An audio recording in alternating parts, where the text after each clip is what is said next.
procedure is inserted and it is called sampradaya, tradition. It is false. Some foolish fellow has inserted such stanza, and today foolishly all the priests are following this. So this is the same in every religion. Such foolish things are there which has to be eliminated. By uttering such things, we are considering that the indweller is also sinner. So there is, how can we get out of this sin? అందుకని ఇక్కడ ఒక నాటకంలో దుష్టుడైనటువంటి పాత్ర, మంచివాడైనటువంటి పాత్ర ఎలా ఉంటాయో అలాగే మనం చూసేటువంటి దాంట్లో సజ్జనులు, దుష్టులు అనేటువంటిది కూడా. మరి దుష్టుల్లో భగవంతుడు లేడా? మరి భగవంతుడు అంటే వాడు దుష్టుడు ఎందుకు అయ్యాడు? వాడు దుష్టుడు అనేటువంటిది అది వాడి పాత్ర. భగవంతుడు దుష్టుడి పాత్ర అందులో చేస్తున్నాడు వాడు. అందుకని మనకి భాగవతంలో దక్షయజ్ఞం అనేటువంటి ఒక కథ ఉంది. ఆ దక్షయజ్ఞం అనేటువంటి కథలో వాడు దక్షుడు శివుణ్ణి తిడతాడు. ఆ కథ మనకు తెలుసు. ఆ దక్షుడు శివుని చేసేటువంటి దూషణలో లోపలికి వెళ్ళి చూస్తే అంతా వేరే రకం అనమాట. వాడు ఏమంటాడు? నువ్వు దుష్ట హృదయుడు అంటాడు. దుష్ట హృదయం అంటే అర్థం మామూలుగా ఏమిటి? నీ హృదయం దుష్టమైనటువంటి. కానీ అక్కడ అర్థం మాస్టర్ రాశారు వ్యాఖ్యానంలో, దుష్టుడి యొక్క హృదయంలో కూడా ఉన్నటువంటి వాడివి అని అర్థం ఉన్నది. అది మాస్టర్ గారు చెప్పిన తర్వాతే అర్థమైంది మాకు. అయితే అంతకుముందు మా సంస్కృతం వచ్చిన ప్రతివాడికి మా సంస్కృతం, తెలుగు చదువుకున్నంత మాత్రాన్ని తెలియదు. దుష్ట హృదయ అంటే దుష్టమైనటువంటి చెడు హృదయం కలిగినటువంటి వాడు. అలా కాదు, దుష్టుడి యొక్క హృదయం నందు కూడా అంతర్యామిగా ఉన్నటువంటి వాడు అన్నారు. అంటే ఎలా చూడాలో. అందుకనే ఆయన అటువంటి వారి పరమ గురువు అనేటువంటి వారు ఇస్తే అది మనకి జ్ఞానం అనేటువంటిది వస్తుంది. లేకపోతే మనం గుడ్డెద్దు చేలో పడ్డట్టే. అందుకని నాటక రంగం. So what we have to understand is, when we see so many sinners or sin in the world, then also we should understand that it is only a drama which is composed by the Lord himself. So the Lord is enacting the role of a sinner, the role of a wicked person. So when you see a wicked person, when you see a sinner, then also you should remember that it is the indweller who is there in him also. Then what about the sin which he commits? That is only the manifestation of an action. So then what we have to do then? We are concerned about our sin, how we have to cross this sin. You are not concerned about the sins of others. So here, how to cross this sin which you commit? That is what the Lord says in this stanza. You may be a sinner of all sinners in this creation, but still you can cross this by attaining this true knowledge of the Lord consciousness. Then no more you will commit any sin. So what all the sins that were committed in the past, you are not expected to recapitulate them and constantly keep thinking of them. What you have to do is, now you enter into true knowledge, then you are no more a sinner. So the sins are like the ocean. What you have committed, maybe, but if you use this true knowledge as the boat, then you can cross over the ocean. So the ocean may be many times larger than the boat, but you can cross the ocean to the boat. ఇది ఎంత అద్భుతమైనటువంటి ఉదాహరణ ఇచ్చారు master గారు. చూడండి, సముద్రం అనేటువంటి దాటాలంటే మనం చిన్న పడవ, ఒక నావ తీసుకోవాలి. నావ కంటే సముద్రం ఎన్ని రెట్లు పెద్దది? అమ్మో, ఇంత పెద్ద సముద్రం మనం ఏం దాటుతాం అనుకున్నటువంటి వాడు ఏం దాటుతాడు? వాడు నావలు ఎక్కితే ఆ నావలో దాటచ్చు. నావ చాలా చిన్నదే, సముద్రం చాలా పెద్దదే. అలాగే మనం ఇంత ఉన్నటువంటి పాపాలు చాలా ఎక్కువే, కానీ భగవతత్వం అనేటువంటి జ్ఞానాన్ని అనేటువంటి నావం ఎక్కినట్టయితే ఈ మొత్తం సముద్రాన్ని దాటుతావయ్యాను అన్నాడు. అదే తను చెప్పినటువంటిది. ఈ ఒక్క శ్లోకం చాలు జీవితం మొత్తానికి.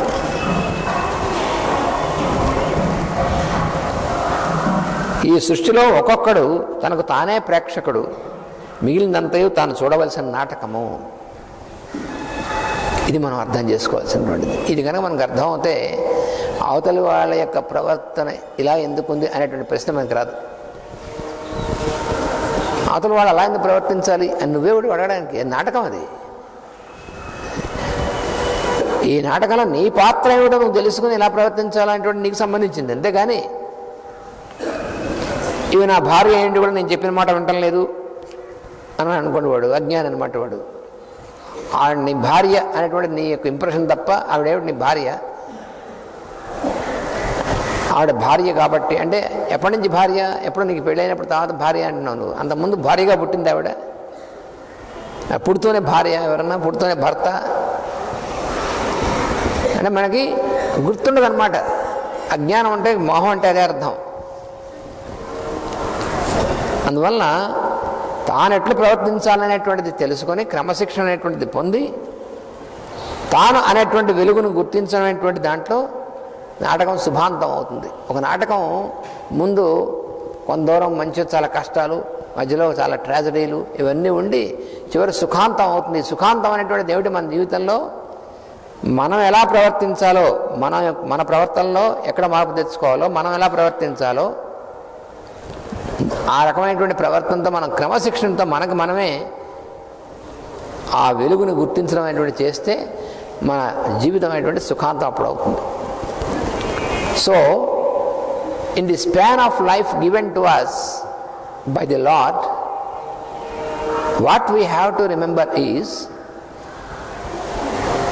we are not concerned with the behavior of the other person. May it be a wife or husband or children or whatever. We must know that in the given span of life, we are concerned about our own behavior, and then by applying discipline, by following discipline, by following the practice of yoga in the true sense, we have to transform ourselves to get into this realization of the Lord consciousness, and then this drama of our life will have a happy ending.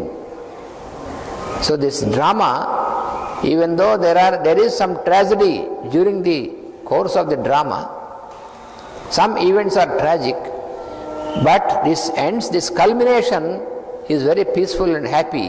This can be possible only when we try to transform ourselves by using this boat of knowledge. That is what the Lord says.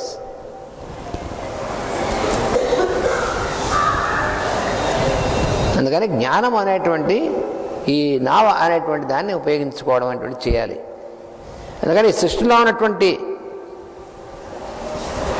పాపులు ఇతరులచే పాపులుగా గుర్తింపబడడం అనేటువంటిది జరిగినప్పుడు కర్మబంధం నుండి చిక్కుకొనడం అనేటువంటిది చూచేవాడు కలుగుతుంది. అంటే ఎప్పుడైతే ఇతరులని మనం పాపులుగాను దుష్టులుగాను మనం చూస్తున్నామో అప్పుడు మనం కర్మబంధంలో ఇరుక్కుంటాం. అక్కడ జాగ్రత్తగా ఉండాలి. కర్మబంధము అనేటువంటిదే దాని నుంచి మనం బయటపడాలి, కానీ కర్మ నుంచి కాదు. కర్మ ఎగ్గొట్టడం కాదు మనం చేయాల్సింది. మనం చేయవలసినటువంటి కర్తవ్యాన్ని ఎగ్గొట్టడం కాదు. దీని యొక్క బంధం అనేటువంటి దాని నుంచి చిక్కుకోకుండా ఉండాలి. ఈ బంధం అనేటువంటిది ఎప్పుడు కలుగుతుంది? అజ్ఞానం వల్ల కలుగుతుంది.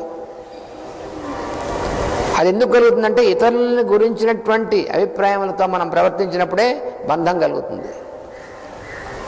పతంజలి మహర్షి చెప్పింది కూడా అదే. అంటే స్వామి చెప్పినటువంటిదే భగవద్గీతలో పతంజలి మహర్షి మళ్ళీ అర్థమయ్యేటువంటి ఇన్స్ట్రక్షన్స్ చెప్పాడు ఆయన. పతంజలి మహర్షి మనకి ఇచ్చినటువంటిది ఇన్స్ట్రక్షన్. ఏం చేస్తే నువ్వు బంధాలు ఇరుక్కోకుండా ఉంటావు, ఏం చేయాలి అని చెప్పాడు. భగవద్గీతలో కూడా అంతే. అందుకని మాస్టర్ గారు ఎప్పుడు చెప్తుంటారు, 2 గ్రంథాలు మనకి తిన్నగా ఏం చేయాలి ఏం చేయకూడదు చెప్పినటువంటి 2 గ్రంథాలు. ఒకటి భగవద్గీత, ఇంకోటి పతంజలి మహర్షి. మిగతావి దాని గురించి చెప్తాయి, దాని గురించి కాదు, ఏం చేయాలో చెప్పడం, ఇన్స్ట్రక్షన్ అంతే. అందుకని ఇందులో భగవద్గీత, అందుకని ఇది మనం రోజు ఎందుకు చదువుకోవాలంటే ఏం చేయాలో మనకు తెలుస్తుంది వెంటనే. అది చేయడం మొదలు పెడితే మనకి వెంటనే మనలో మార్పు వస్తుంది. మార్పు అంటే ఏమిటి? భగవద్ దర్శనం అనేటువంటిదే మార్పు, భగవత్ తత్వజ్ఞానం అనేటువంటిదే మార్పు. మార్పు అంటే మన ఆకారం మారిపోదు, మనం ఏదో ఇలా అయిపోతాం, అదేం కాదు. మన లోపల కలగవలసినటువంటి మార్పు, మన యొక్క దృష్టిలో మార్పు వస్తుంది, మన అనుభూతిలో మార్పు వస్తుంది, అది మనకు కలగవలసినటువంటిది.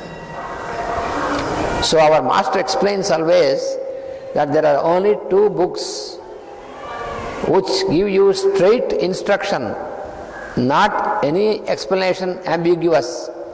There is no ambiguity in Bhagavad Gita and Patanjali Yoga Sutras, because they give you straight instruction, what you have to do, what you have not to do. It is instruction in your daily life, so that is most important.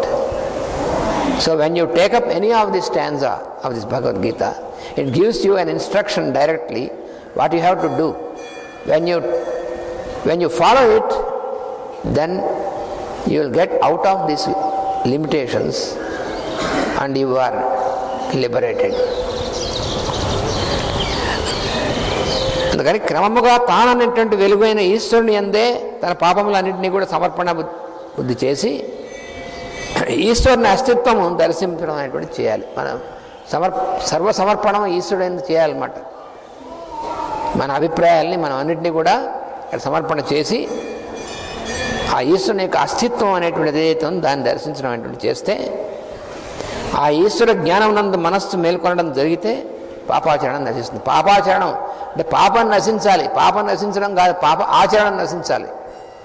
పాప ఆచరణం నశిస్తే పాపాలు ఉండవు. కానీ ఈ పాపం కడిగేస్తే, మనం ఇప్పటిదాకా చేసిన పాపాలని కడిగేసి మళ్ళీ చేస్తాం. వారానికి ఒకసారి భగవంతుడి దగ్గరికి వెళ్ళి నేను ఈ పాపాలను చేశాను, వాడు నువ్వు కడిగేసేస్తే నీ పాదాల దగ్గర కడిగేసుకుంటున్నాను, అయిపోయింది. మళ్ళీ వారం అంతా పాపాలు చేయొచ్చు అంటే ఇప్పుడు అయిపోయింది కదా ముందు. అంటే ఫార్మాట్ చేయడం అంటారే కంప్యూటర్ లాంగ్వేజ్లో, అంత ముందు అన్నీ ఫార్మాట్ చేసేసాం, తర్వాత మళ్ళీ రెడీగా ఉన్న తర్వాత చేయడానికి అర్థం. అలాగే ఇప్పటిదాకా చేసిన పాపాలు, ఈ వారంలో చేసిన పాపాలన్నీ కూడా భగవంతుడు చెప్పేసుకుని ఈ పాపాలను క్షాళన, రేపు పొద్దు నుంచి మళ్ళీ మామూలే. మనం పాప ఆచరణ బుద్ధి అనేటువంటిది పోవాలి, అక్కడ ఉంది పాపం. ఆ బుద్ధి మారితే పాపం చేయడం ఉండదు తప్ప, అంతేగాని చేసిన పాపాలు క్యాన్సిల్ అయిపోవు. పాపాలు అలా ఉండి పాపాల యొక్క ఫలితం క్యాన్సిల్ చేయడు భగవంతుడు. అంటే మనం భగవంతుడు పాపం, మనం చేసినటువంటి పాపాల యొక్క ఫలితాన్ని క్యాన్సిల్ చేస్తాడు అనేటువంటిది మన అభిప్రాయం, వాటిని క్యాన్సిల్ చేయడు. ఈ పాపాలు చేసేటువంటి బుద్ధిని క్యాన్సిల్ చేస్తాడు ఆయన కనుక శరణు పెడితే, అది మనం చేయవలసినటువంటిది. So we should know that the lord is not there to erase the result of our past sins as it is wrongly understood because of our impression. What the lord does is he is ready to give you this true knowledge through which your attitude to commit sin will be erased. When your attitude to commit sin is neutralized, then no more you will commit a sin. Then you are not a sinner. That is possible only through this true knowledge. ఇది మనకి స్వామి ఈ శ్లోకంలో ఇచ్చినటువంటిది. దాన్ని మనకి పరమ గురువు అయినటువంటి మన మాస్టర్ గారు మన జీవితంలో ఉన్నటువంటి ఉదాహరణలతో మనకి అర్థమయ్యేట్టుగా ఈ రకంగా ఇచ్చినటువంటిది. ఈ రకంగా మాస్టర్ గారి యొక్క గురు పూజల్లో ఈ రకమైనటువంటి అసలైనటువంటి జ్ఞానాన్ని వారు మనని ప్రసాదించి మన తరింపజేదురుగాక. తర్వాత కార్యక్రమానికి సమయమైంది. ఈరోజు